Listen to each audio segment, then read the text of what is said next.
Hey, good people. This is Rocki with Rocki's Reality, the #1 podcast for unfiltered and unapologetic culture, entertainment, and relationships. Tap in live Thursdays, 7 to 8 p.m. Eastern Standard Time, as I chat with some of the dopest artists, celebrities, influencers, entrepreneurs, and more. Make sure to catch us live Thursdays, 7 to 8 p.m. Eastern Standard Time on Facebook, YouTube, and Roku. See you soon.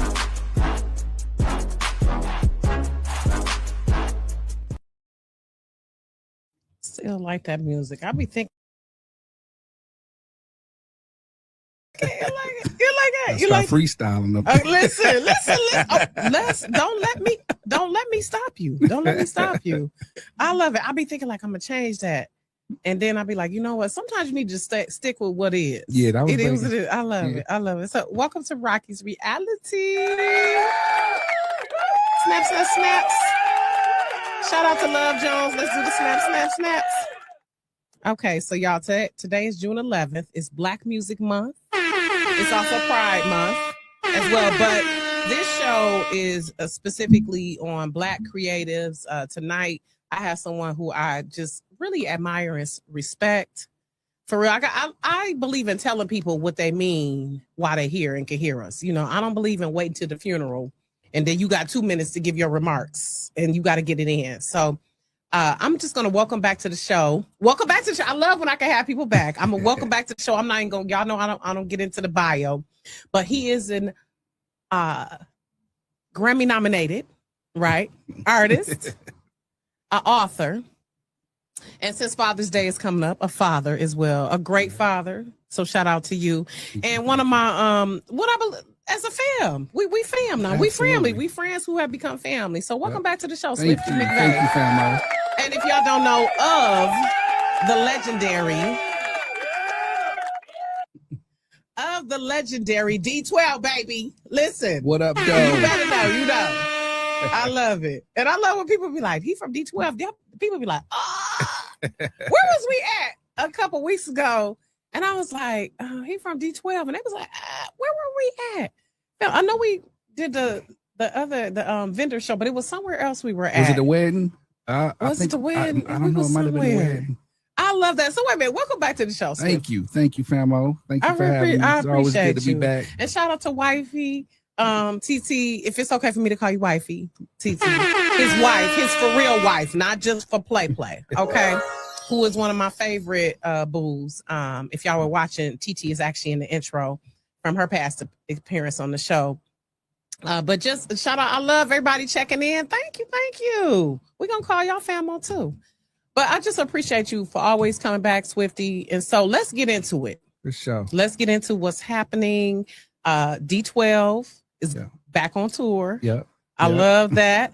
Okay, and so let's get into that. What is the tour that's coming up? Well, right now, these are festivals. Okay. It's a festival in the UK. It's called D12 Presents Ain't Nothing But Music Festival.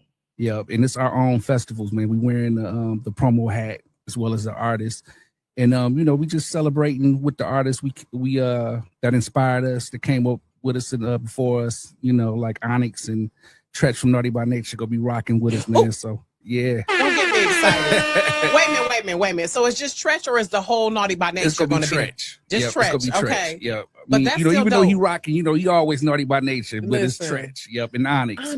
Yep. Baby, oh my God. So Fredo. Yep. Sure, all of them gonna be there. Sticky fingers. Listen, shout out to Onyx. Big shout out to Onyx. If you know, you know. Another one of the best hip hop groups ever. If y'all don't know, absolutely trendsetters. Okay? Exactly. If you don't know, Google them. Okay. Shout out to the Dirty Heads. Got the Dirty Heads in the house. What up, Dirty Heads? Thank you for tapping in. So so it's gonna be you, Onyx, Naughty by Nature. Who else? That's it. Yep. This is going to be in where you are going to be. We're going to, the first show is kicking off in Manchester. That's June 19th. And then we got London, June 20th. And then in Bristol, June 21st. I love it. So, okay. Yeah. And so y'all kicking off on Juneteenth. How the significance of that? That's crazy, right? Juneteenth. Let's celebration freedom. Let's go. Let's go. And it's also the anniversary of the Devil's Night It's the Devil's Night came out. Our first album dropped 2001 June 19th. We're also dropping the D12 Forever. I love it. 25 years later. Yeah, so Let's it's a celebration. go. Yeah. So I heard you say this is your first time as promo and artist. Let's talk about that. Well, the thing is, it's a festival called D12 and Friends. So not only are we rocking as artists, we get a chance to wear the promoter's hat and present festivals. So we putting festivals together, and we just wanted to go ahead and bring in an artist we looked up to, who inspired us to step on stage and celebrate with us. Yeah, I love that. And what about, so again, shout out, I just want to make sure, if you can, Joe, bring up those comments. So we're going to make sure that they get a little bit of, we appreciate y'all for tapping in. So Onyx and Naughty by Nature, which I'm sure y'all looked up to, because they are like pioneers. Man. What about them made y'all be like, okay, let's reach out to them? Well, you know what? Like back in the days when we was at the hip hop shop where we all met, battle rapping and whatever, these guys came out and set the standard, like especially with Onyx, with that rugged style, and everybody wanted to be grimy when they came out. So because of them, we inherited the grind. They laid the blueprint for the grind. Tretch laid the blueprint for just being a lyrical monster. When he came on the scene, he is pretty, man, his flow, his cadence. So he inspired us in terms of that flow and that cadence. And we looked up to them. You know what I'm saying? Whenever videos came out, we was there like, yo, we got to watch. Whenever performances they came to Detroit, we tried to go see them. So they part of the forefather movement that inspired us. You know what I'm saying? And without them, I don't know what we would do, so we just wanted them to be a part of the show to celebrate with us. And I love that I'm alive to be able to say that we lived through that era. Did we? I want to say that late 80s and 90s were like the golden era of hip hop. Even though we know hip hop dates back to the 70s, the late 70s, but that like late 80s to the 90s. Oh my gosh, that was like that era was so pristine. See, a lot of people don't really realize, like especially in 88. I say 88 because that was the golden year. Like 89, 90 was golden years, but I'm using 88 as an example because everybody dropped albums that year, and it wasn't nobody pushing their dates back because of our artists. Like, everybody dropped records. You know what I'm saying? And everybody got money, and so many dope classic albums dropped that year because everybody just was like, yo, I'm dropping. I don't care if you dropping after me. I don't care if you dropping a week before me. This is what it is. And it was just a whole cluster of tape cassettes. You know what? You made a good point. Yeah. So let's talk about that though. Why you think now we feel like we gotta, I think corporate. I think hip hop got a little bit more corporate. Make you think it's not enough room for everybody, because it's enough room for everybody. Absolutely. Because just as much I like Tribe Called Quest, I was loving me some NWA too. Just as much as I loved Outkast, I was loving No Limit Soldiers. So it's like it's room for everybody. And then back in the days, a lot of the A&Rs and CEOs were fans. The CEOs of record companies were straight up fans of lyrics. You know what I'm saying? It was a different time back then. And not just trying to, get the money off of it. Right. They actually believed in the art. Yep. I love that. So for you, what has it been like all these years? Swifty, you going on like over 25 years in the game, right? Absolutely. Am I right? Is it or is it almost 30? About 30 years in the game. Ooh. Yeah, a lot of people don't know that I was signed before I got with D12 and got with Shady Records. I was actually signed to BMG Records. I put out a record. I was a part of a group called The Rabies. Yeah. And Robbins Entertainment was the same record label that put out Run DMC. And we dropped a single. Wow. Yeah.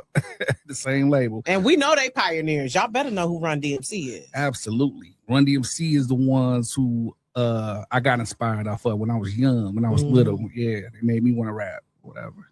So for you, and I know this is a cliche question, what's the key to success though? For you to be in the game and still have the passion for it. Let me add this on it. How do you still have the passion for it? Because you can tell people who've been in the game sometimes it kind of wands. They not as, you can tell they're not as passionate about their art. They just putting stuff out to meet contractual requirements or whatever. They're not as passionate or whatever may have happened. Yeah. How do you stay passionate about it? I could just say true passion lives inside you. True genuine passion never leaves. We might get writer's block. Something might happen in the world that might discourage us or whatever, but it's going to always come back.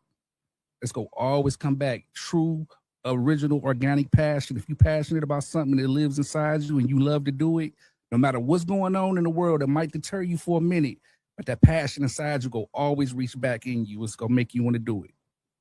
Yeah, I needed to hear that word. You don't know how that word that just touched me. That just listen. That just because I had some stuff happen recently that discouraged me, and I was like, you know what, God, come on now. Why I gotta go through all of this? Why you bless me with this talent, and I gotta go through all these obstacles? Because the world is designed to, you know, to make you feel certain ways and distracts you and things of that nature. It's just how it is. But it doesn't take away your passion. It's just the world is just designed to throw cloud in your eyes sometimes. And it's just about how you deal with it and bounce back. That's all. That's true. I love that. And we can say that being in the game for years, because I know you done went through some stuff. Oh, yeah. I know you done went through some shit. So let's get into D12 Forever. For sure. I love that. Which, by the way, I told him before we went on air, y'all, I was like, I was looking forward to discussing that new one, Nightmare. Like, that is fire. When you can wait a minute. First, can we first discuss that and then we'll get into D12 Forever? That Nightmare with you, Ice-T, and Exhibit. Exhibit is another one. He's so underrated. His lyrical, he like liquid swords. He's ridiculous with his. I mean, it was good, you know, of course. Ice-T is one of the original OGs. Absolutely. For real. So talk about how that came together. Well, Nightmare Walking, produced by my homeboy Rue Wade. You know, me and Rue Wade came up together as kids. You know, he laced the track. And, you know, when we heard the track, it just set the mood for this grimy, grungy, dark type of hip hop, you know what I'm saying, that we wanted to embrace. And then Kanava came up with the idea to say, you know what, I can hear Exhibit on this mug, you know, because, you know, Exhibit, his pen game is just crazy. And, you know, he got that voice. So I was like, all right, bet. And plus, Exhibit been rocking with us since day one. Then we thought about it and was like, you know what, I think it'd be dope if we had an OG just come in and represent, because the way he came in on Colors, I am a nightmare walking, psychopath talking. That line right there stood out. And it just iconic line. You know what I'm saying? And it just made sense to have the OG come in and represent.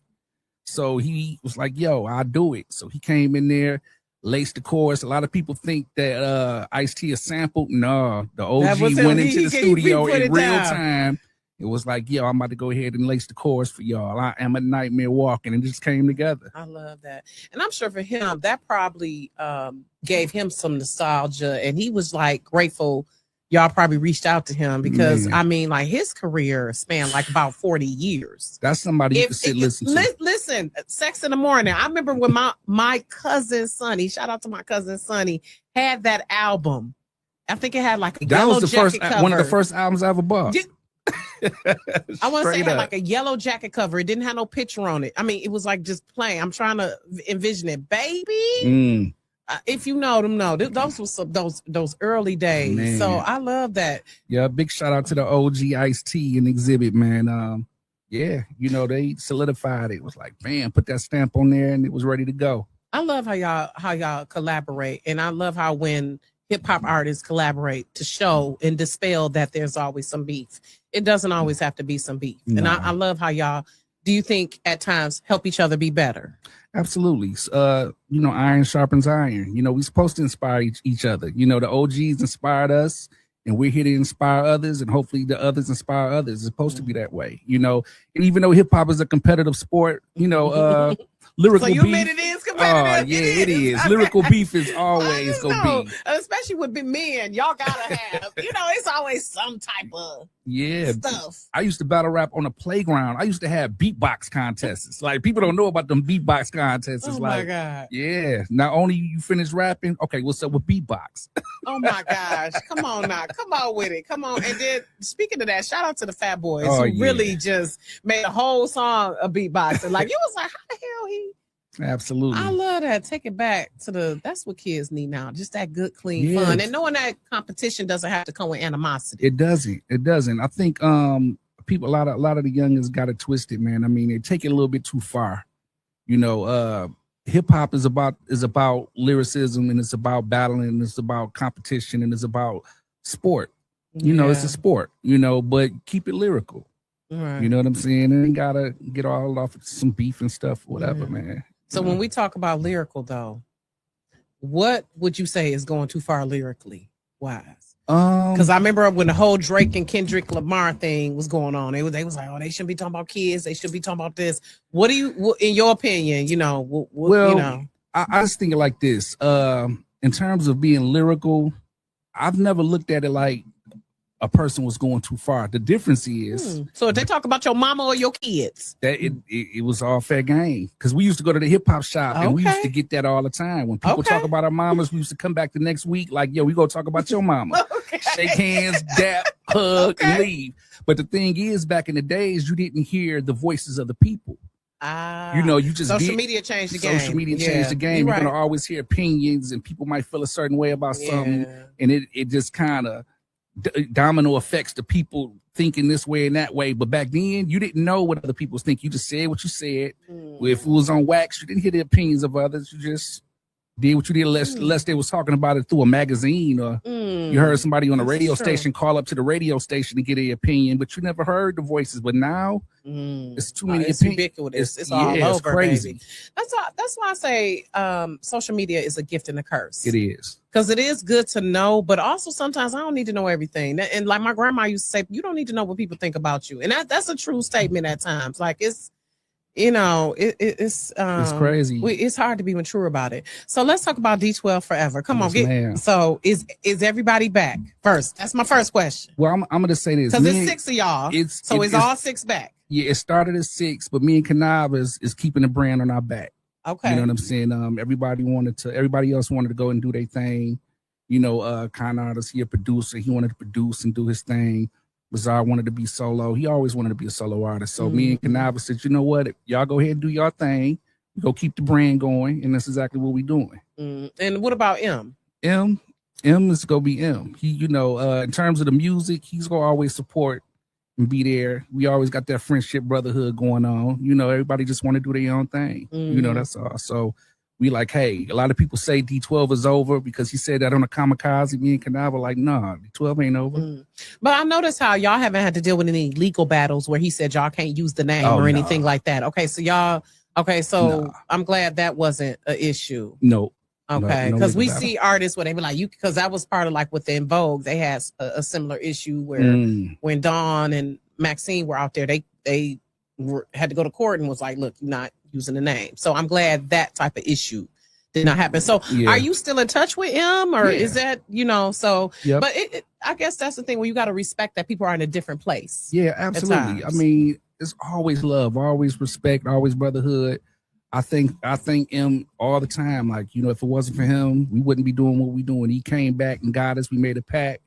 The first one to get signed, go come back and get everybody else. And M came back, did his thing, gave us the ball. We dunked it, and we gonna continue dunking it. Yeah, I appreciate that. And even while we dunking it, it's still gonna be love. We still support him. He still support us, and we gonna keep it like that. You know what I'm saying? Okay. Yeah, I appreciate that. For sure. So D12 Forever, what can you reveal? Because give me a little tea. Come on, just give me a little something. I can't reveal. Come on, a little something. Just come on, give me a little exclusive something. Yeah, we got big proof on there. You know, rest in peace to Big Proof.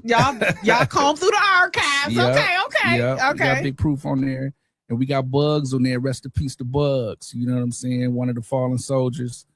D12 on there, you know, yeah. That's it. Okay, at least how many tracks?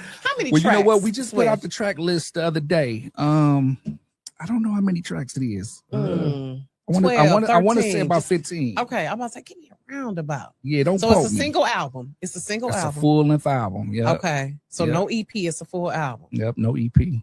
Okay, so shout out to Dev Duke. He said, I helped run the D12 Discord server, and it has been crazy seeing and hearing all the build up for the album. I'm a fan like anyone. Yes, Dev Dude, I salute you. Shout out to you. I appreciate you. Rest in peace, Proof and Bugs. I love that how certain artists, their name reverberates. It still echoes. Like Ben and I were driving around the other day, and I was like, boo, it has been literally 30 years since Biggie and Pac died, and people still are talking about them and that impact on hip hop.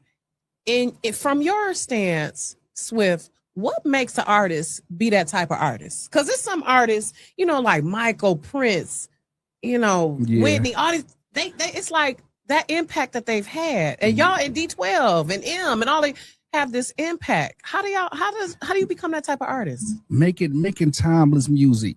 And then, you know, and then your energy and your attitude, what people can relate, that has a lot to do with it. You know, like Pac had that larger than life attitude. He talked about stuff that people felt. He was so versatile that he could, you know, people from different walks of life could relate to him and could relate to his music. Right. And that helped, you know, keep that impact going. Same with Biggie. You know what I'm saying? Biggie was just a lyrical monster, and he knew how to, you know, get close to the people, and he just left a mark so deep with his lyrics. You know what I'm saying? A great storyteller. Yeah. You know, and he has so much more to offer. Yeah. You know what I'm saying? Yeah.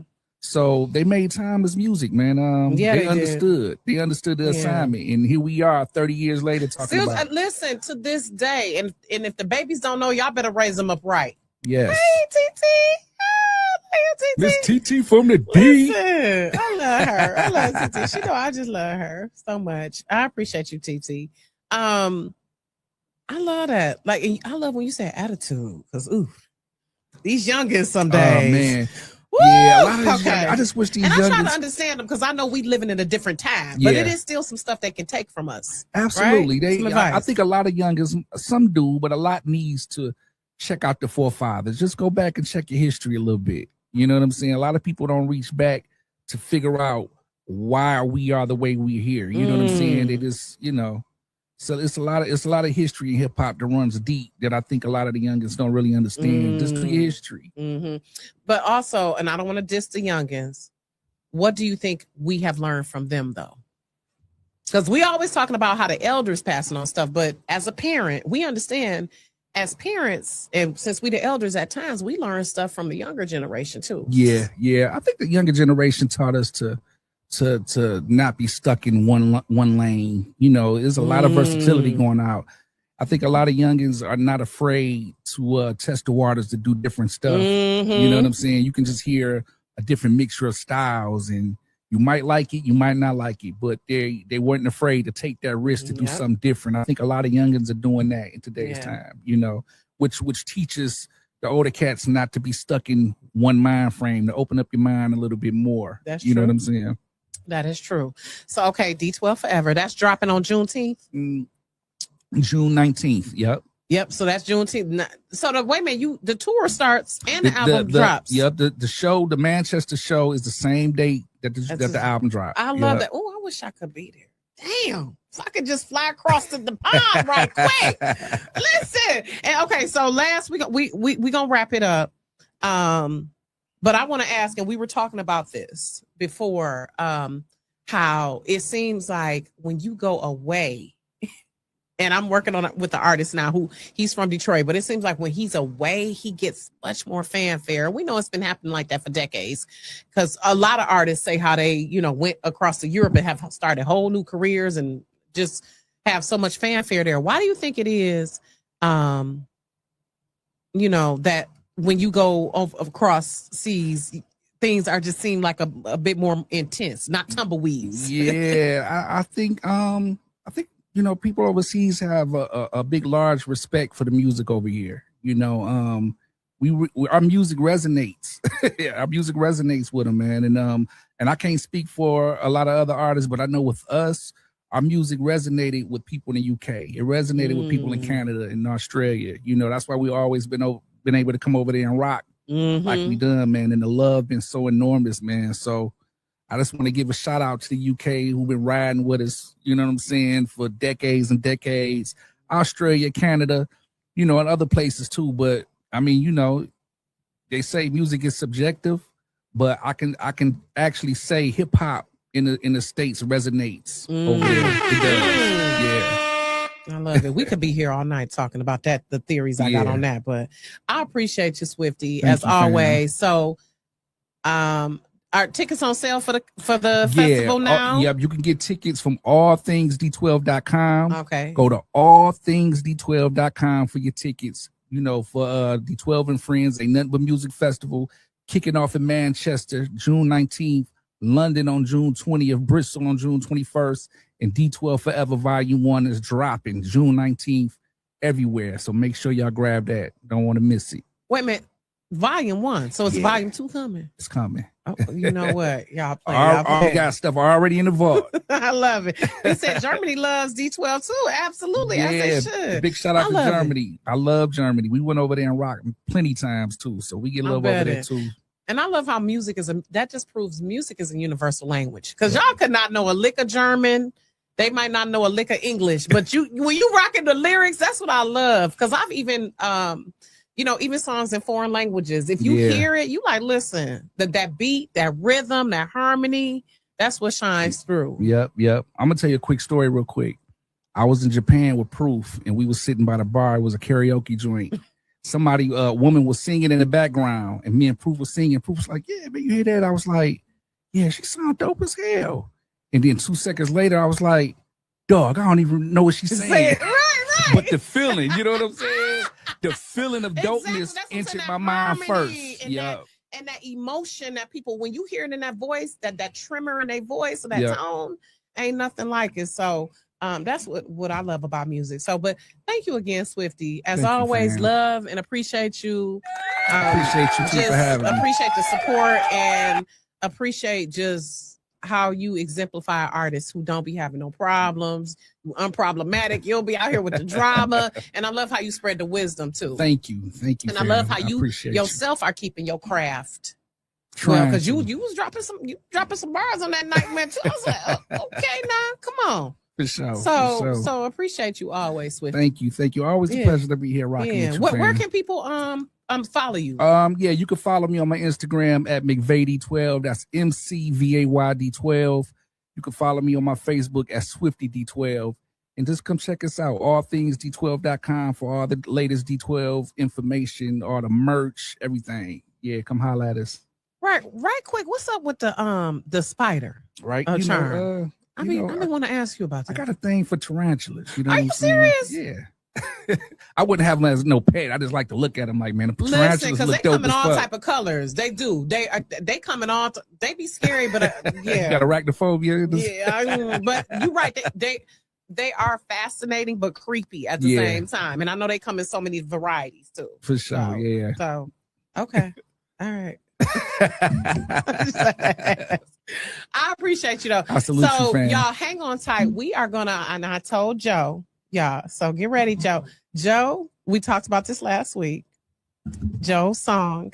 Yes. Did. What is it? Unbothered? No, wait. Unbothered. Yeah. Unbothered. Yeah. So right quick, we are gonna bring on our next guest, Joe Smith. But while we do that, you all are gonna watch Joe's song. And Joe can sing, y'all. I don't know if y'all knew that. I do a little something. He do a little something. I was like, Joe, you singing? He ain't singing. He's singing. Yeah, so we're going to play the video as we, again, thank you, Swifty. Thank you, fam. We're going to come back. So while you all are watching the video, Unbothered by, what's the name? Joe Black. Joe Black. That's it. He was like, ain't no fancy name. Joe Black. Real name, no gimmicks.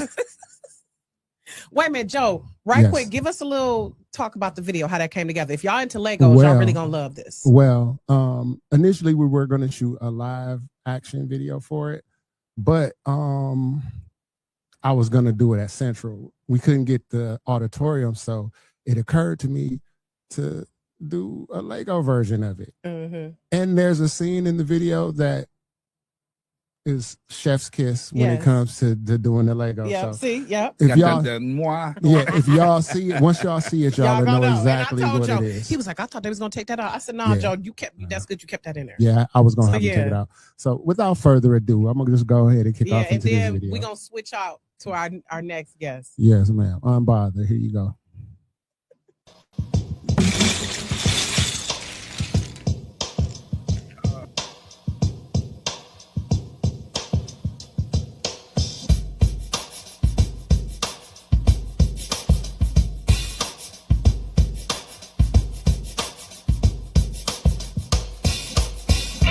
Baby girl, I can't find the words to express the way I feel every time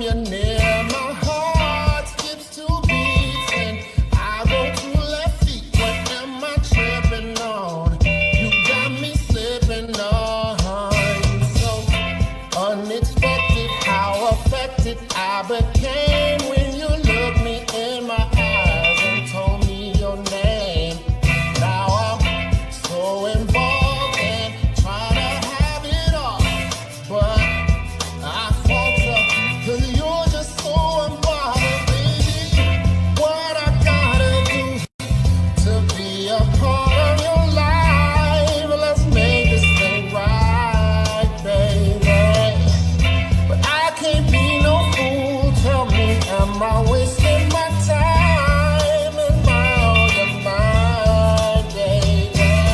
I can't see no reason not to proceed, 'cause I see what I want, and I can be what you need. You see, you need a good man with good love and affection to keep you safe from harm.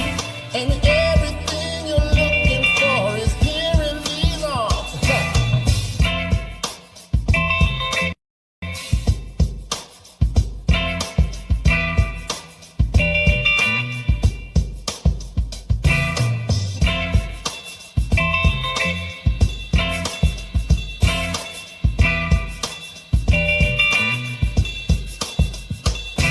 What I gotta do to be a part of your life? Let's make this thing right, baby. But I can't be no fool. Tell me, am I wasting my time? Am I on your mind? Yeah.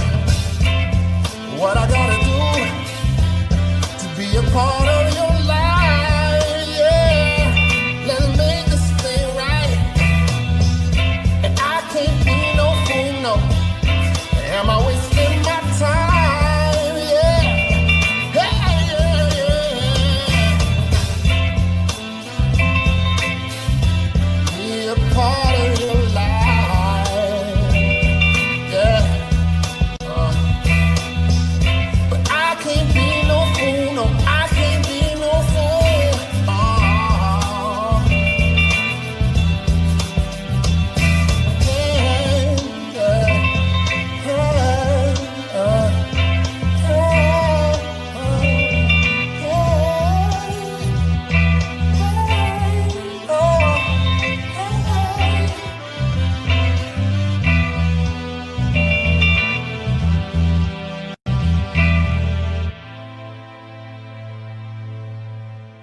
I was wondering if it was gonna do that.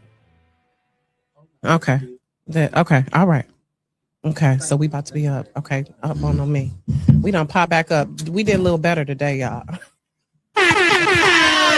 This is what I get for wanting to be live. That's the crazy Aries in me. I'll be like, we can be live. I get pre-recording is nice, but I like live action. So welcome back, Rocky's Reality, y'all. Shout out to Swifty McVeigh of D12. Make sure y'all all go buy those tickets. Allthingsd12.com, I believe, is the website. But now, yeah, and I'm glad. Thank you for sending me your bio, Joe. But I'm not gonna read the whole thing. Okay. But he listen. Detroit born, North End. I love how you put that North End in Gotta there. put the You know North End Marv for Neal? Marv Neal from the Yeah. North End too. Stylist. Yeah. Listen, Sure. I love North End people, but filmmaker, director, writer, great writer, by the way. Because I was watching, me and my husband was watching the movie, like, okay, this is kind of good. Shit. Thank you. Good. So, welcome to the show, Joe Smith. Thank you for having me. Millionaire Joe, Yes. as I should say. Get it Millionaire right. Joe. Thank you. He is the director and writer of A Good Man, Mm-hmm. A Good Man 2, Dance with the Devil, which, baby, that Dance with the Devil, that old man. See, this is why you live right. Yeah. Because right. when you don't live right, that's what shit happens to you. Okay. Period. That's what am I missing? Founder of Mainstream Media, Yes. by the way. It's a Yes. streaming service. Absolutely. Right? And stream is spelled STREEM. Get it Yes. right. Okay. Mhm. So welcome to the show, Joe. Thank you. Thank you for having me, Ron. Absolutely. Absolutely. Yeah. I know we've been threatening and talking for a time, and I was Yes. like, okay, let me make this happen. So Yeah. it was great to connect with you again at Bomisi Summit, y'all. We were at the Bomisi Summit, which is the Black-owned media Equity Sustainability Institute. And shout out to Renisha and Davon, thank Yeah. you for just outstanding. Just Yeah. the people who were in the room. Yeah. It was a huge room. Not huge in size, huge in stature. Exactly. There you go. That's what I mean. Okay. For sure. Because Yeah. it wasn't like it was hundreds of people there, but the people who were there, Mhm. I'm talking about quality, not quantity. Yeah. Okay. Yeah, for real. And it was so well done. I love that conference because it's so well done. It's not, ghetto. Of course, you have your things behind the scenes that go wrong. Yeah, but of course. You don't tell. You can't Yeah. tell. It's very well done. It's- Yeah. I love the app and things were Yeah. flowing as smooth as it could. I mean, you're gonna have some snafu. Sure. Sure. It is, but overall, it was Mhm. well put together. Yes. I like the "we built this" motif. I Yeah. love that. Mhm. Culture is capital. I loved the variety of the Mhm. panels. Yeah. I was I was all in. So I really enjoyed that. Yeah, And yeah. it's always great to have good cloth talk. Sure. As they say, to be around like-minded people. So what made you get to the summit? How did you hear about it? So I heard about it by accident last year, and I went online and I couldn't see how to register, so I just went up there, and they let me in.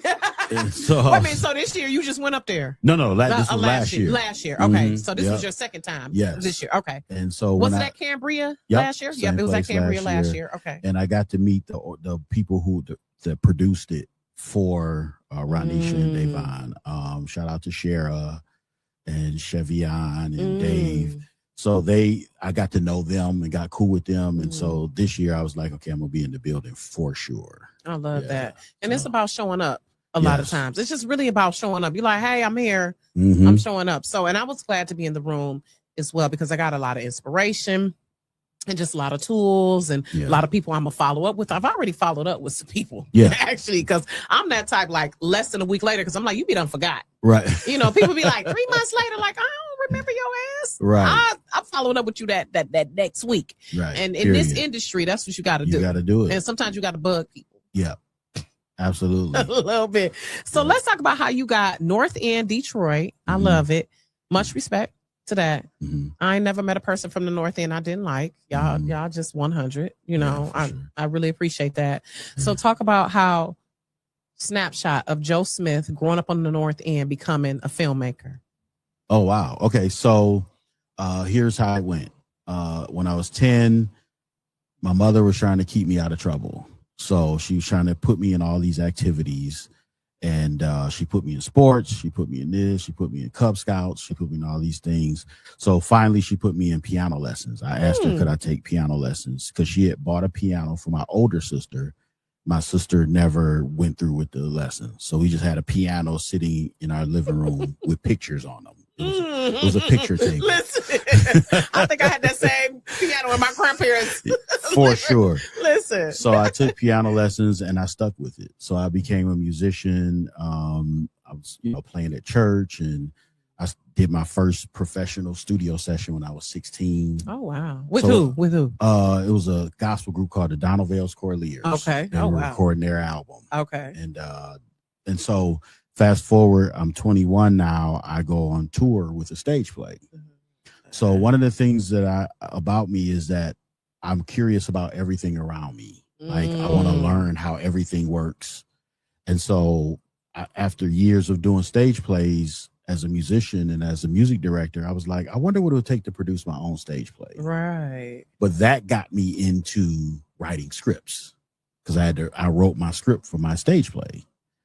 And then What was the name of your stage play? Diamond Girls. Diamond Girls. Okay. So my first stage play was also my first movie. Okay.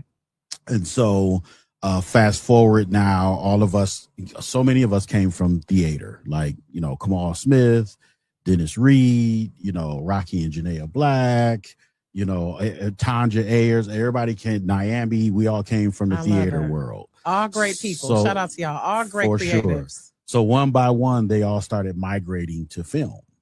So by 2020, when the pandemic happened, couldn't do stage plays. So I'm like, okay, let me see if I can make a film, turn one of my plays into a film. And that's how I ended up there.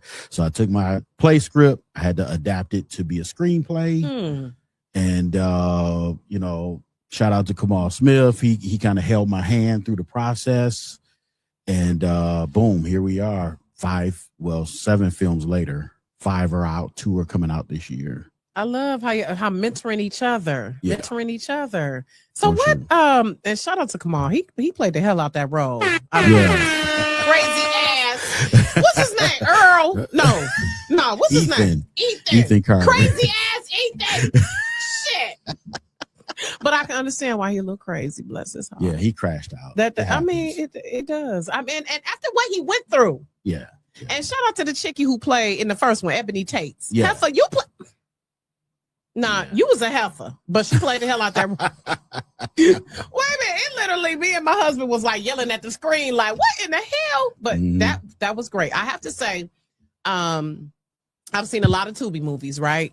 And we know Tubi has this reputation, but yours is some good movies. Thank you. Like that shit could have been on Netflix. Thank you. It really could have. Like and like I was telling my husband, I think sometimes we stigmatize Tubi movies because I done seen some Netflix movies that was cheesy as hell. You know what I'm saying? I think like mainstream movies too. I've seen like, this is kind of cheesy. Yeah. You know, but because they're mainstream, Right.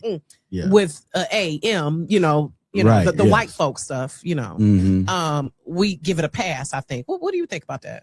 Yeah, I mean, all the movies have I've seen continuity issues in major Hollywood movies. I've seen things where it was like, why would they do that? Or why would they let that slide? And so it definitely happens. I do feel like, there's a stigma on Tubi and Tubi movies. Some of it's a little deserves, a lot of it's not. I think that people that's fair. once because some people it's like they didn't even try. It's like, did you even try? And and so I'm all for like start where you are with what you have. That's a motto of mine, right? So if you don't have the best cameras, the best lighting, the best actors, the best script, start where you are. But when you're 5 movies in, now I should see some progression. Okay. Especially if you made some money. Okay. Call them out. You know what I'm saying? People, because I mean the audience don't care. The Tubi audience, the Tubi audience don't care. They've said as much. Yes. So there have been movies that weren't well done that still blew up. And people made a lot of money off of it. So it's like, okay, put that money back into your craft, and take some classes and study so that you can get better. I took a director's class virtually, last year. It was a 1-month course, Hollywood director who's done TV shows and film. I want to learn more. Right. And you so, never stop honing your craft. And that's why I always sign up for different conferences. I just registered for NABJ in Atlanta in August. I cannot wait to see my NABJ family. Because when I went to NABJ in Cleveland last year, it was just like your mind, and just like with Bomisi, your mind it swells up and you just feel like, okay, now. And also I love how you have the actual tools to do better. Yes. Like now I have a tool. Now I know about Google News initiatives. Now I know about what was it, UEN, the network the guy had. Now I know about mainstream, and now I know about movie phone, things of that nature. Like we need to know about these. And I love how it's us out here making it happen.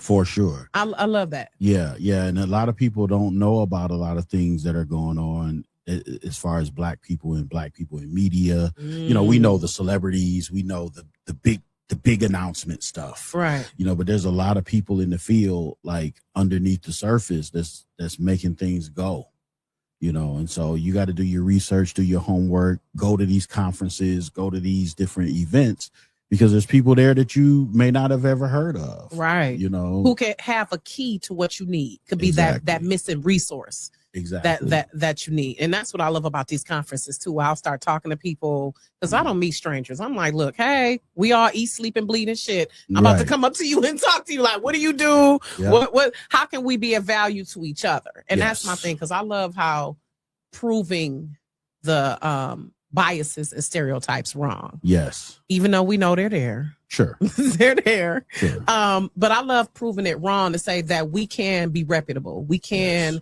have ethics. We can have integrity. We can put out a quality product that's sometimes better Absolutely. than what, so explain, what do you think that gap is? Why is it like people are still playing catch up? I think because there's still like a lack of resources. And in some cases, a lack of knowledge, of how the game is played. Mm-hmm. And you really gotta, and that's the other reason why these kind of events are important, because you get to network with people and you get to hear conversations that aren't on social media. Right. From people that's really out here getting it, who really know. Yeah. Right. Who really know. Yeah. Because the things that we see on social media, the things we see on the news, those aren't the conversations, and it's no different than, like, think about your job, like the job you work, the conversations that you have amongst each other as coworkers versus what may be in the news about that company or whatever. Okay, the inside scoop of how things really work and the politics of it all, the inner workings, and that could be anything, a church or political group or whatever. So it's the same way in media entertainment. It's like you have to talk to the people that's really in the field doing it every day to really get the real who understand behind the scenes. Because when people be like, "Oh, you a star," I'm like, y'all do not know the grind that goes into it. Those late nights and early mornings, baby. Those pivoting on the fly. Some shit don't go right. You're like, okay, I got to do something different because this is not working. Yep. So, okay, say I'm a 10-year-old kid and I come up to you and say, Mr. Smith, how do I make a movie? I would say, did your mommy buy you a cell phone? Make it right. Take your cell phone and make a movie. So just record. But how do I? What about the music and the script and all of that? How do I write the script? Because I had to say, like, in A Good Man, the script was solid. I like some of it was realistic to me of how the conversation would go. I really appreciated that, because sometimes when I watch movies, I'm like, that's not what they would say in real life. You know what I'm saying? And just like I'm an editor, so I've told people when they write a manuscript and I'm editing it, I'm like, you need to listen to real life conversations and then mimic those, because sometimes you're thinking what people are going to say is not what it would be in that real life situation. So that's something I noticed about in A Good Man. And I watched part 2 as well. That was, listen, that cop. I ain't even going. I'm like, okay. But as I was watching, because I'm like that movie critic as well. Ever since I've been a kid, I've been watching, Mahogany and Black Venus and Scarface and all of those, Goodfellas, all of that. And just, I love how, you did that script. It flowed. Like the conversation, especially between the chicks. I was like, okay, this does sound like how I would talk to my girl. So how do you achieve that? Like, well, the kid, getting back to the kid. So I got my phone. I'm filming it. So what do I do next after I record it? Well, the thing I would say is, like, study films, especially something that's like what you want to make, and understand all of the elements of that film. Like you just said, the music, the lighting, the whatever. But as I said in the beginning, start where you are with what you have. Yeah. And it ain't got to be perfect. Just start. Right. And the more you go, I remember when I did my first stage play, which was Diamond Girls, and it was like, once I did it the first time and I learned from that, I couldn't even watch the video from the first one, because it was like, once I learned more, I saw everything I did wrong. Right. Yeah. So you're like, ooh, cringing, like, ooh, that could have been, But guess what? The audience didn't care. Because they don't know. It. Right. We was too caught up in Ethan's shenanigans. Yeah. We didn't give a damn. Him and what was her name? Ari. Yeah, she was a heifer. I'm like, oh. I was too caught up in it. And A Good Man too. I was watching that like, this shit is nuts. My husband, wait a minute, he turned it on and was watching it without me. I'm like, boo, I'm the one doing the research. Right. He like, no, I have to see the second part. And then shout out to Paulina who tapped in. She said she got to see part. Is it going to be a part 3? Yes, part 3 will be out in August. Yeah. Okay, because you said 2 more movies coming, so that's one of the 2. Yeah. Good Man 3. Good Man 3. You know what, Ethan? And we're going to have, and I want to take a moment. Shout out to Kamal Smith because he has definitely done some things. He's Moolah Films? No. Is that him? No, that's not him. No. Okay. Kamal Smith is Kamal Smith Films. Okay. So he Shout out has to him. his No own- disrespect. Okay. Good. Yeah. No. It's cool. I'm glad. Yeah, he's just finished filming the 2nd season of his series, Cover Up, and he's got a few movies of his own. Then he's directed everybody's Okay. Right. movies, Yeah. right? That's what I'm saying. Shout out to him. I know he's done Yeah. a lot around the city as well. So part 3 is coming. Mm-hmm. Yes. What's gonna happen in part 3? Just a little bit. Just a little. What? Well, it's like the spiral continues. Like, so in part 2, he spiraled a little more. Well, part 2, he was trying to keep it together. He was trying to move past what he did, the dirt he did in part 1. So at the end of part 2, he kind of just lets go. Yeah, he said fuck it. He really did. Yeah. So part 3 is that energy. You know, he just spirals. They fucked around and found out for real. Yeah. He just spirals out of control. So what determines the type of stories you're gonna tell? Just life. Like I have conversations with people about their lives, and it's like, oh, that would be a good movie. right. Especially some of the shit people share on social media. It's like, are you for real? Like I'll be reading those comments sometimes, like they are for real. Like this is a really happening. Like yeah.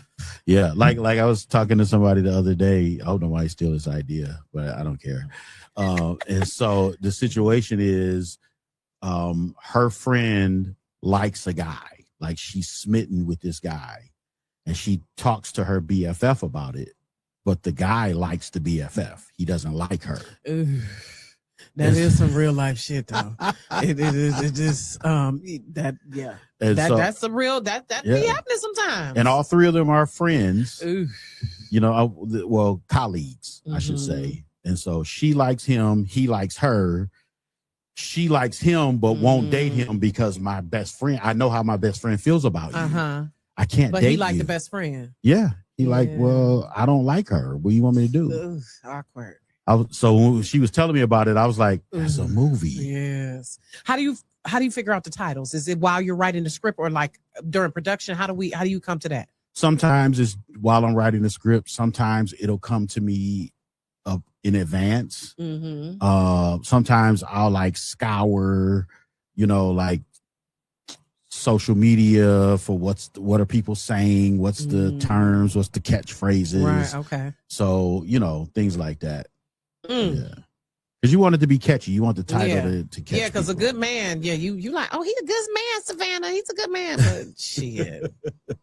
I mean, he started out as a good man. And it really, I saw how it's a story too, and how you treat people. That's a lesson that I got from it. Like the way you treat people, that can come back on you, and that can turn you sometimes into a different person if you let it. Yes. Because he was a good man. Yeah. And I was like, Ari, your ass, I know I got a stank attitude, but he don't pay for your food, heifer. Be grateful. Right. Like, at least say thank you. Like, and I hate, like, is it really black chicks out there like that? They that damn mean? Yes. I know I can be mean, but you paying for my food, I'm gonna be like, thank you. You have a stank attitude, Rocki? Now you know. Shocker. You already know. So what does your husband, how does he navigate that? He is a patient man, and he sometimes tells me, stop being so goddamn mean. But also, but we're like, we are friends too at times. We can kick it with each other. Okay. But I've had to learn to not be mean and be grateful. And I guess that's why I'm looking at it like, damn, are they that damn mean? I know you're interviewing me, but what made you mean? Why are you mean? I'm just building up a defense at time throughout my childhood, building up that defense, growing up in Detroit, just different shit that's happened to me. But again, also having to, as I've gotten older, recognizing not to be mean at certain times. Exactly. And that's just, sometimes y'all like us being mean. No, sometimes y'all kind of like, and that's what I'm saying. At times I be telling my husband, like, Joe, what? Am I right? Sometimes y'all like when we be acting mean. No, crickets. Okay, Joe know what I'm talking about though. I mean, not too mean, just like because I think for men it makes a challenge for y'all. Well, that's what happened with Ethan. Yeah, and a good man. He liked Ari's Yeah. spiciness. And Yeah. See, that was, and that's how my husband deals with it, because he's a very chill, laid back guy. Mhm. And that's how we complement each other, because he's very chill, unbothered, and I'm like rah, rah, rah. Mhm. So I think that's part of what Yeah. drew us to each other, because I recognize that stability in him. Sure. And at times he will tell me, shut your ass up. Yeah. He will get with me like, look. Yeah. But also just maturity too. Helping me realize that it's not the world's fault that certain things that have happened to you, and not projecting. Yes. So, and Yeah. therapy, you know, Yeah. Shout out to therapy. Yeah. But we all need some Listen, therapy. I'm glad to hear a black man say that. Yes, absolutely. I go to therapy. Good. Yeah. And you're not a young guy. I'm not, Yeah.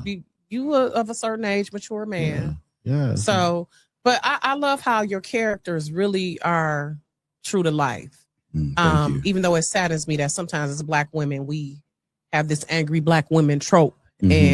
and not all of us are like that. Right. As well. Yeah. But it's hard sometimes to find a guy like Ethan though. I think Mhm. that's a struggle for a lot of black women, that he's like a too good to be true type Yeah. character Yeah. at times. Yeah. And I think sometimes men put up this facade to make people think they're not a nice guy. I don't know. That's just my theory sometimes. Well, because sometimes the nice guys finish last, sometimes, I'm sure a lot of guys have been through the getting played for a bad boy thing, or just, even if it's not getting played for a bad boy, just being too nice to a woman, and then she treat him like, She don't appreciate him. yeah, like she walk over him Yeah. first. And I've heard women say that too. Like, if a guy's too nice to me, I walk over him. I'm like, well, did you Why just would you admit do that out your face? Exactly. Yeah. See, that's my thing too, because I know I've been that mean at times, but then I feel bad afterwards. Like, oh my God, I shouldn't have acted that way. Yeah. But then when he pissed me off, I'll be like, I don't give a fuck. I'm mad. it just depends on the situation. Right. But I think too, again, people, we build up those defenses, and we're in this society, it's not a safe space for us to be vulnerable to each other. Exactly. And that's what I see on social media a lot of times too. I hate that, where it's like, y'all are really, like, we've gotten to this mentality where we got to be super tough, and it's like, why? Everybody's tough. It's like, Everybody. but I love relax. some of the comments that you made, like getting into when we were talking about black businesses Mhm. that time, and you were like, well, sometimes they are trifling. Like, Yeah. And so what is it like for you being a filmmaker? How do you choose the crew to work with? Because, we want to support our people, but how do we weed out the ones who are actually the ones we need to work with? Yeah. So, track record, and what is your name like in the marketplace? All of us producers and directors, we talk. If I'm thinking about working with somebody new, I try to see who they've worked with, and I'll ask that person, what was your experience like with this person? Because I don't want nobody else problems, And so for me, I try to always, I try to hire the best person for the job, and I want to hire my people, but if you don't take care of business, I can't. Exactly. I can't do it. Right. And you legit, because you done been out to Paramount Studios and all of that, right? Was that where I saw you? Yeah. You done been traveling. Okay. Yeah. So I let's go talk back about and forth to LA a lot. So let's talk about Mainstream, how that came together. So, again, like I was saying, I'm always curious about everything around me. Right. So when I got into the streaming thing, it came from what actually happened was I was shooting a documentary back in 2018, and somebody kept asking me, like, well, when you're done with it, where are you going to put it? And at that time there was no Tubi existed, but we wasn't on Tubi like that. Right. And so I was like, man, what if I could start my own streaming platform? But at that time, there wasn't enough infrastructure in place for somebody to just start a streaming platform. But what it made me do was start doing my research. So 2018, 2019, 2020, after I almost died of COVID, once I came back, I was like, okay, I'm doing it. And that's what really made me push play. I'm glad you made it through. Yeah. I was on a ventilator. I was in the hospital on a ventilator for days. And there was a 80% chance you would die if you went on the ventilator at that time. Yep.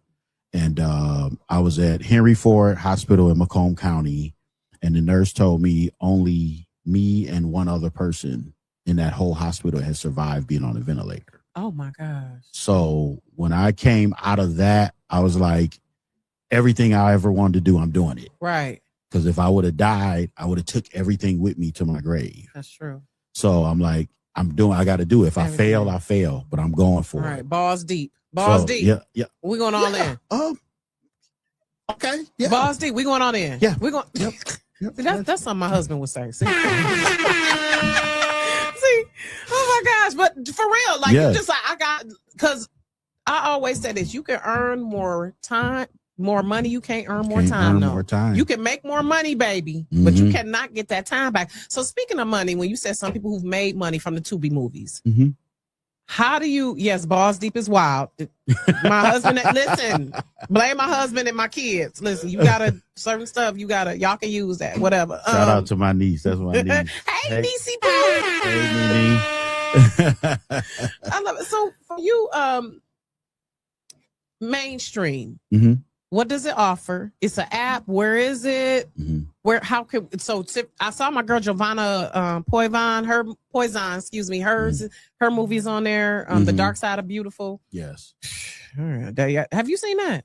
Yes. Yeah, Giovanna. Child, I didn't know you were so sweet in real life. Woo, child. I call her JoJo. What's up, JoJo? She's a past Rocky's reality guest as well. So shout out to her. Okay. Where can people find mainstream? Is it an app? Is it? Yes. Yeah. So it's an app. It's on Roku. It's on Apple TV. It's on Samsung TVs. It's on Amazon Fire TVs. It's on Android TVs. And then it's on iOS and Android cell apps, as well as your iPad, as well as we have a website, mainstream.tv. I love it. So is it subscription based? No, it's free. It's free? Yes. Okay. And speaking of money, so how do you make the money from the movies? Like, how does that work? On Tubi? When I'm a 10-year-old kid again, and I want to make some money because at this point, I'm a kid. All I'm thinking about is money. I don't understand, the legacy and all of that. Right. So I want to make some money. How I make money off my Tubi movie? So on Tubi, they pay you based on ad impressions. So when the ads play and people watch the ads, we get paid for that. During your movie? Yes, during the movie. Okay. So Tubi splits that ad revenue 50-50 with us. And then they pay your distributor, because you have to go through a distributor. Tubi won't deal directly with you. Okay. So for example, a distributor is Silverline Entertainment, okay. Rocky Black. Okay, got you. Dennis Reed has 1919 distribution. Okay. My first movie was distributed through a company in LA called Homestead Entertainment. So you have to go through a third party to get to Tubi. And then they take 20% from your cut, and then they pay you the rest. Gotcha. But because of the audience that's on, the audience that watches Tubi, our movies get like millions and millions of ad impressions. Now ad impressions and views are not the same thing. People get that confused. Okay. So the difference is, if you sit and watch a movie and 20 ads play, that's 20 ad impressions, but it's only one view. You know what I'm saying? So each one of those ads that play that you watch counts as an impression. Yeah. And that's how the profit is made from. Okay. Yes. Got you. So, but so what if I stop the movie and then I come back to it? Is that going to call as another ad impression? If you don't watch it, no. But if it's playing and you're not in there, sure. It's still. Okay. Because I'm like, what if I pause it and then I come back to it? That ad's going to be playing again. Yeah. Or sometimes it won't start the ad from where you stopped it. it'll start the movie up, but then it'll play another ad later. Gotcha. So yeah, don't be stopping the movie. Let the ad play. Go to the bathroom or something. You're messing with our money. Listen, that's why I'm asking you. I'm like, give us the key. Okay, I'm gonna do that next time. Okay. Because sometimes I'll be having to stop it, but I'm gonna let it play. Yes. Thank you. That's good to know though. Mm-hmm. Okay, because sometimes it'd be like 4 or 5 ads. Yes. So, okay. Yeah. I'd be like that too. I'll be watching it. I'll be watching stuff like, dang, 4 ads, huh? Yeah, 20 seconds. Count down. Okay. Yes. Movie was getting good. Listen. Yes, because Ethan and his damn shenanigans. Shit. It was like at one part, I'm like, this little fool. But again, shout out to Kamal Smith. I would love to have him on the show. Shameless plug, by the way. Because I mean, I know he's been out here and I love that I hear how he supported so many people. Yeah. Oh yeah. And I love to hear that how it's not because some people like to have that monopoly and be gatekeepers. Mm-hmm. So I love to hear when we are supporting each other. Yes, absolutely. And I mean, that's actually how him and I got close, was because he directed my first movie, which was Diamond Girls. And I have to check that out. That sounds that sounds like that's I thought you this is some gold digger behavior going on. No, it's about women who date guys in the street life. Oh, so it's like the streets, but from the woman's perspective, the girlfriend, dealing with all of that, the baby mama, the wife, their perspective, because they have a whole story. I'm sure. And also later this year we're going to be putting out. It's called Diamond Girls Confessions. Ooh. So I interviewed actual women who went through that, who either dated street guys, and then some of the women I interviewed were the drug dealers. Okay. Yeah, they were the hustlers. They did Fed time. All right, madam. The whole nine. So, so yeah, that'll be coming out later this year. It's a docuseries. But getting back to Kamal, he directed my first movie, and because it was my first movie, the crew knew I didn't know what I was doing. Right. So, but Kamal being the director, he was on their head on my behalf the whole time. He was like, I'm not letting my brother get played. If they wasn't doing what they supposed to do, I wouldn't know, but he knew.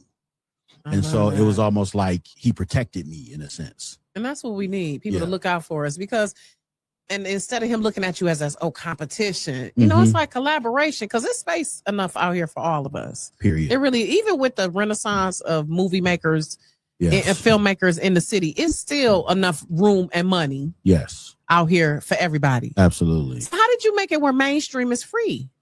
So it's a sacrifice we're making to build it up. Right? Okay. So eventually it's going to have ads, and there are certain parts of the platform that will be behind a subscription paywall. Like we're going to do some vertical shorts. That'll be behind a paywall. We're going to do some live events and film them and stream them. That'll be behind a paywall. But for right now, we're just leaving it free across the platform just to get people onboarded and used to it. And, so I said the first year we would do it a certain way, and then it's going to stay free. But now we're working on building an audience so we can have ads and people can get paid, from the ads. I've downloaded the app and I will be watching. Thank you. So just know I will be watching. Thank you. So we've got Good Man 3 coming out. Diamond Girls Confessions. Yes. Coming out. And what else is going on for Joe Smith? I got another movie called The Price of Fame. That's coming out this year as well. Writing a book. Writing a book called Mindset Over Everything. So it's about, resetting your mindset, because that's what it takes, really. Your mental. Yes. You got to have your mental right, especially with all of this noise and distraction out here. And that's where a lot of people go wrong, is they try to fix everything else, but not how they think. And so then when you don't fix that part, nothing else works, This is true. And it may work for a while, but at a certain point it falls apart because you didn't fix up here. So you wanted more money, you wanted more this, you wanted more connections, you wanted more friends, you wanted a wife, you wanted a husband, you wanted all this stuff, but you never fixed your mindset, so it doesn't last. Right. Or you attract something that's traumatic or drama for you instead of something that's a blessing for you. So the book deals with how, addressing that, how to identify the areas of your mindset that need to be fixed, and then how to fix it. I love it. Yeah. I love that. Okay, Joe. So I gotta ask personal. You got a girlfriend, wife? What's happening? No. Damn. I'm single. I had a crazy. girlfriend, but then we had broke up. Oh shit. Damn. I date. date. To hook people up. I know it's hard. Yeah, it's rough out here. I date. I date. Because you're such an intelligent black man. Thank you. All right, damn. Thank you. I mean, I don't know you dating wise, but still, yeah. Seem like you old school with it. You open the doors and not expecting the woman to split the bill at the first date. Right. Just the shenanigans. But you know what? I should have been married. I think I'm not married. I had to fix my mindset. I was scared. Of what? Just being vulnerable to that extent. You know what I'm saying? Like, that's scary. Why is y'all scared of being married? Women be taking care of y'all. Listen, because if we go together, you can go home. If you what? If we go together, you can go home. Go home. Or if we at your house, I can go home. I'm going home. He said, he's a great man. Damn. I'm going home. It's quiet there. I know. Because I be getting on my husband nerves. But y'all you can go in the basement or go to your corner or something. But right now I can go home. And I can close my door and it locks. See? And it's quiet in there. Okay. Joe, you said it, Joe. You co-signed it. And you don't have to open it. You can but you ain't got no soft woman to squeeze and to massage your back. And when you come home from work, you like whatever. You get stand-ins for that. Oh, okay. Yeah. Are they worth the drama though? The stand-ins. You get stand-ins that's not dramatic. So you got to be specific with the stand-ins. Would you be open to someone? Yeah. Like, who would your ideal lady be? Yeah. Now I'm getting to a point now where it's like, okay, this because y'all getting older. Yeah. And Joe. And I need to get married while my thing still works. Yeah. Yes. Yes. We don't want no hospice wife type situation. Have you heard of that hospice wife? Yes. About how men get married when they sick. Don't wait till you sick and shit. Yes, because we want to enjoy the good life. Exactly. Like, because women hit our sexual peak when we in our 40s and 50s. So shit, yes. Yeah. I don't want to do that to my wife. I done had hoes for 30 years. Then I get married.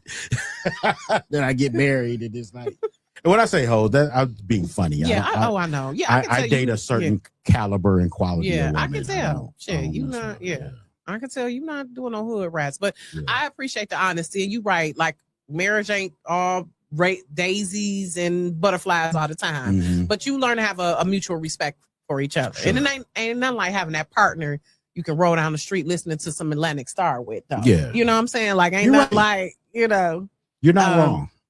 But I get it's hard to find quality people who you can connect with in this time. Yeah. So Joe said boot mouths. Good night. The other Joe said boot. I gotta start using that.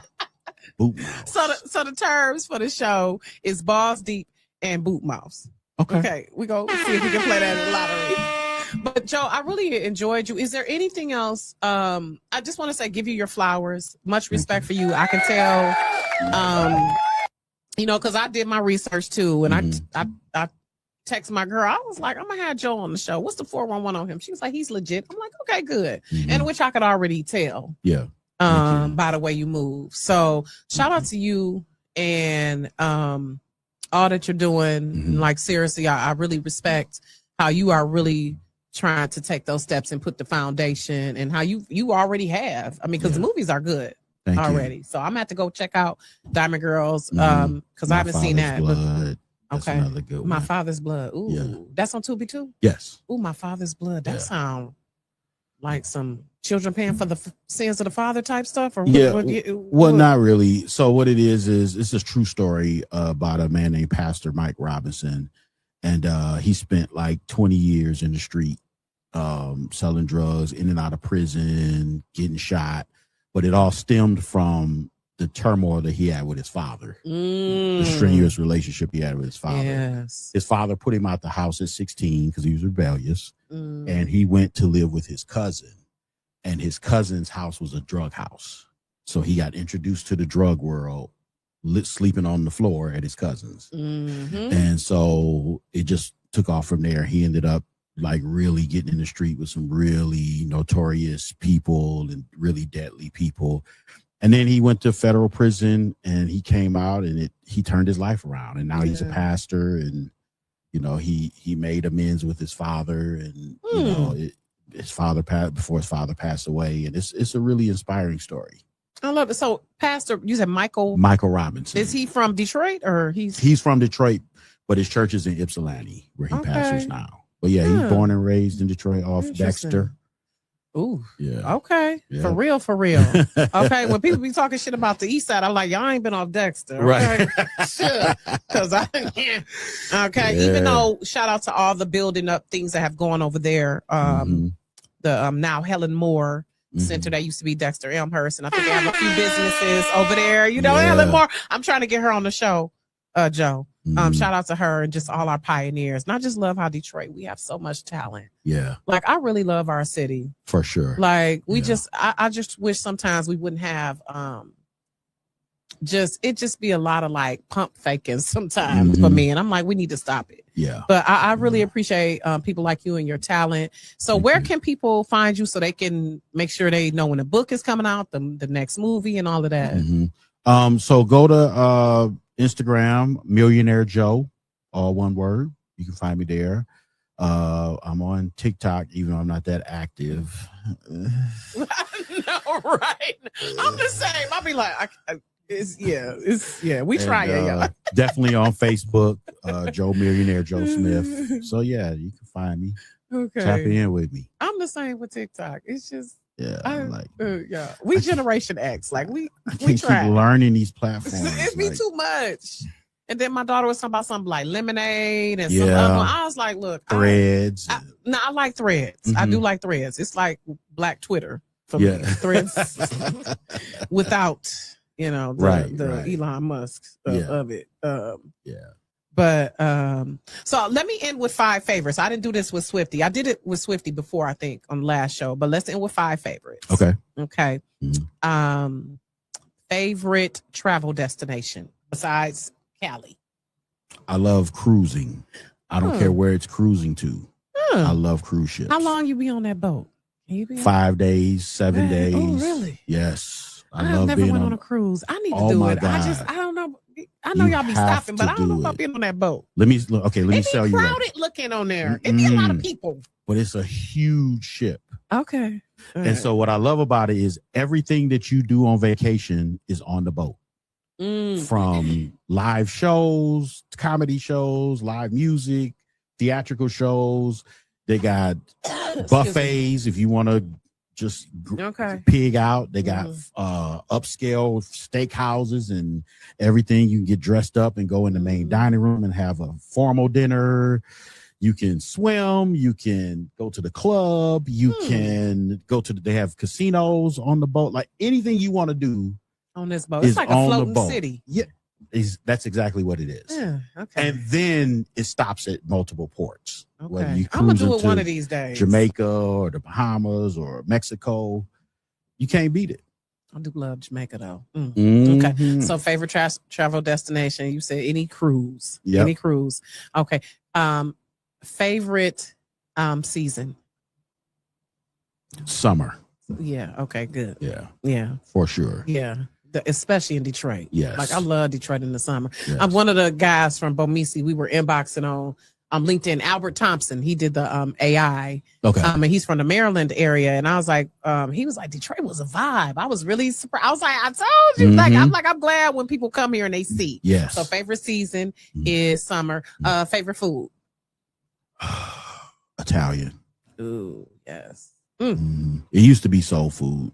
It's a tie between Italian and soul food. I think with soul food, I just ate so much of it that it's like, okay. Okay, we got to switch it up a little bit. Yeah. Okay. Favorite mentor or muse?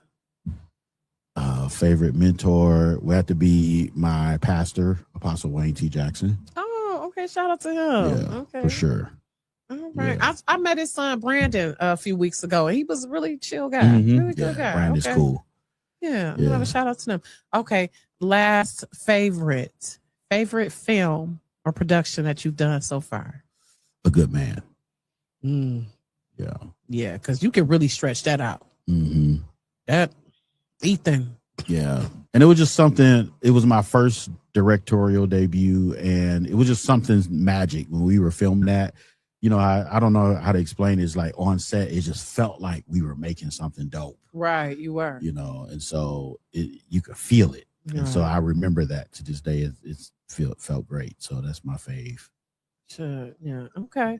All right. Well, thank you, Joe. I really appreciate you. Thank you for Come on the having show. me. You're welcome. And this is not goodbye. This is see you later. Just, Okay. you know, Anytime reach you want out me to back. me. Okay. You know, let's go, Joe. Let's do it. You know, I look forward to. Oh, and shout out to Carita. She Miller. She's the one who first let me know about mainstream and all of that. So shout out to Carita, the lady with the golden ear. Yeah, Rita's By the dope. way, yes, she is. Yeah. Absolutely. That's why I said we're surrounded by so much talent. Sure. But thank you again for coming. You all make sure you follow Millionaire Joe Yes. on social media.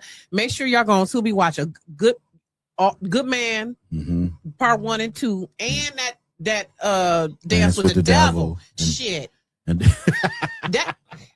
that had me looking like shit. And I saw Dance with the Devil a while back. Yeah. I didn't even know that was you. Oh, okay. Okay. Until I looked at your IMDb and I was like, damn, okay, he did. Mhm. Okay.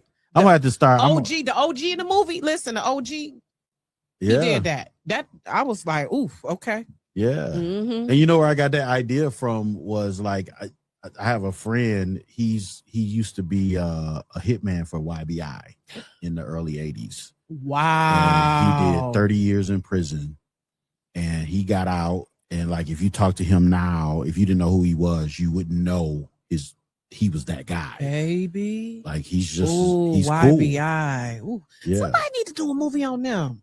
It's been or a tried. documentary. It's been because y'all tried. did BMF. Y'all need to do. We need some YBI. Okay. Here's what's making me want to flip this table over right now.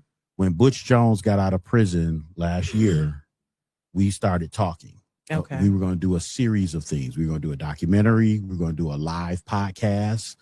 We were going to do all of these things. And then he passed away in January. Of this year? Yes. Oh, I didn't even know that. Rest in peace to him. We reached out to him.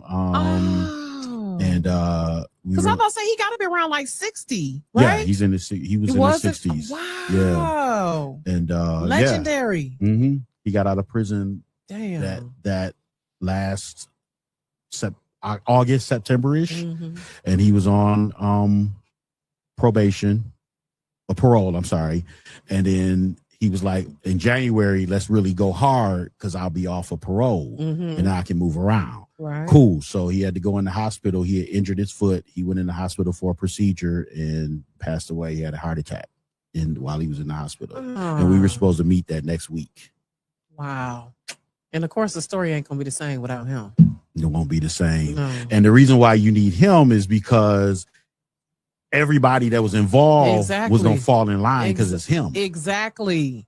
You know. Okay. Yeah. So I was like, he the done data. Yeah, for real. Yes. Damn. Oh, well. I'm still not over that one. Yeah, we're going to have to figure it out. We might have to figure it out. We might have to get some records or something. I don't know. Because that story, when I saw BMF was coming out, I was like, they need to do it YBI because that would be just like, woo. If you know, you know. If y'all don't know, Google it. Yeah. Jeez, Lord. I be having to remember sometimes because I'll say stuff and people like, who you talking about? I'm like, oh my God, I got to remember because I'm 49. So, you know, the history goes back. But okay, y'all, thank y'all for watching Rocki's Reality.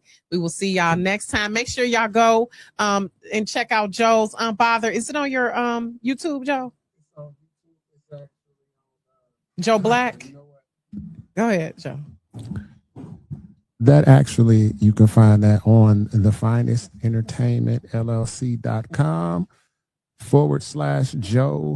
/Joe-Black. Okay. All of the videos, all of the music is there. It's actually a maxi single. Oh, listen, maxi Maxi single. single. Don't come with the 90s verbiage. They don't know what the maxi single is. It's They don't actually know a what that maxi is, single. Joe. I actually have physicals that I have that have all three of the singles, Oh, I'm gonna have to the grab one. instrumentals, So, as well as both videos. Yeah. So, Okay. How much so are they, Joe? Yeah. $10. Oh yeah. Run that. Okay, $10. Joe. I'm proud of you, Joe. Thank you. I'm proud of you. I'm like kind of emotional, choked up. I'm proud of you because you're really talented, mhm. and I love putting people out here who talented. And proud of you, Joe. Want to Thank give you you. your flowers, like for real. You really doing something. So Thank you. don't forget about us when you finally get out to LA. If you need a publicist, I'm available. I will not You know, forget about you you. know. And I'm chilling. It's Detroit, baby. We doing this Listen. from Detroit. Come on. Yeah. Come on now. All right, y'all. Have a good night. Thank you for watching Rocky's Reality. Thanks again, Joe. All right. Thank Take you. care.